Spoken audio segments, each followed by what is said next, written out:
Hello and welcome to Cougar Coaches Corner.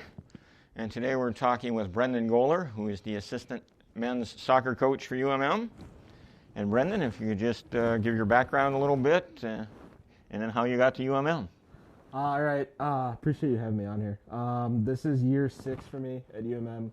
I started with the women's soccer program for the first 2 years, switched over to the men's program to help Coach Turnbull. So this is year 4 with the men's program. I'm originally from the Chicagoland area, so spent my youth growing up there, played high school soccer in the southwest suburbs, played college soccer for Benedictine University up in the northern suburbs of Naperville area. Coached a little bit at one of the Purdue campuses following graduation, and then was living in South Texas, saw a job posting for a soccer and softball job, the 2 sports that I have background in, and I took a shot, and I've been here ever since. So just really was looking for a place where I could develop myself and really a diverse campus and community, and it's 6 years later, and it's still all of those things, so I'm still here and happy. Well, that's good. All right, so I'd like you to review the men's soccer season. Up and down, some really good moments, some moments that we want to improve on that are a little disappointing, unfortunately, but that's just about everyone's season. We play a very competitive and tough non-conference schedule, which is great because it prepares you for the tougher conference games, but it also wears on some of the young guys with any program. So we've got a lot of young, newer faces in this program, and that was their first taste, and I think they handled it well, and they'll continue to handle it, better each year that they do it.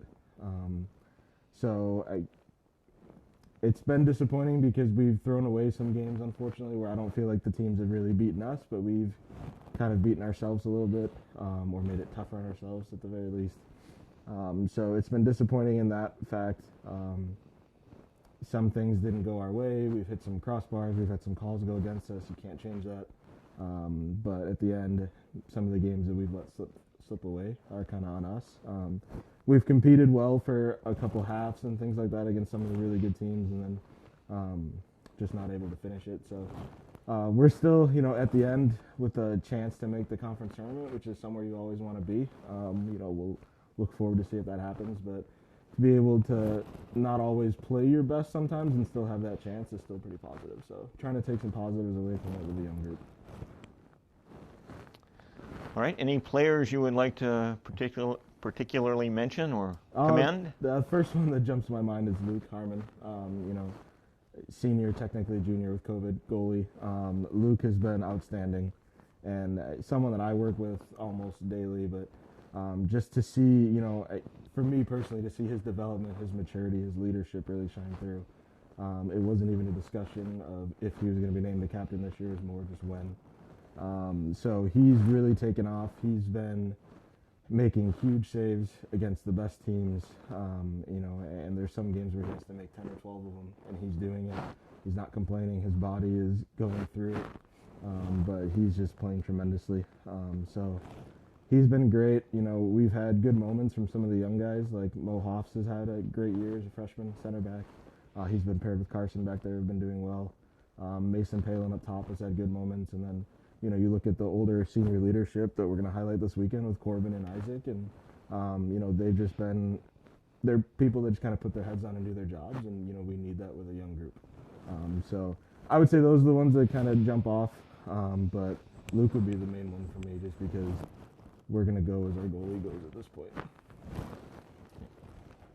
Well, this is the last weekend of the regular season coming up, and so you have University of Wisconsin Superior on Friday and Northland on Saturday. So how do you see those games? They're going to be battles. Superior is incredibly talented. They have been for my entire tenure here. They've got a lot of guys that play at a high-level club or international experience, and I believe right now they're sitting at number 1 in the country for highest scoring offense or most goals, maybe both. They've got a lot of creativity and really dangerous attacking-minded players, and their defense is solid, but really they just go all out and attack. And they've got some guys like Blake Perry and Protus, I think Babaya, that are just very dangerous every time they touch the ball. So that's going to be a test. We've watched film on them, we've scouted them just like they've done to us. So we'll see. We believe that we're prepared. We know what they're going to do. It's just a matter of what happens on that day. And then Northland is going to be a physical battle, like it always is.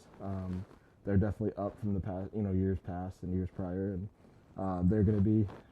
It's going to be a good battle. It was 2-1, and there was a lot of physicality and fouls in that last game, so you can expect that again, for better or for worse. And it's going to be a battle, so that'll be a big one to go out on. All right, you still have a shot at the conference tournament. You want to say a little about that? Yeah, we need to take care of our first 2 games, and most likely win both, if not tie and win. But like I said, it's great to be able to still have a shot at the end of the year. We're also waiting on a little bit of help from other teams, which is sometimes a little unsettling. But with a young group, like I said earlier, to still have a shot in the last 2 games is positive. So it's going to be a battle. Northwestern has really picked it up. Northland has picked it up. So I'm trying to match their kind of ascension at the same time. Okay.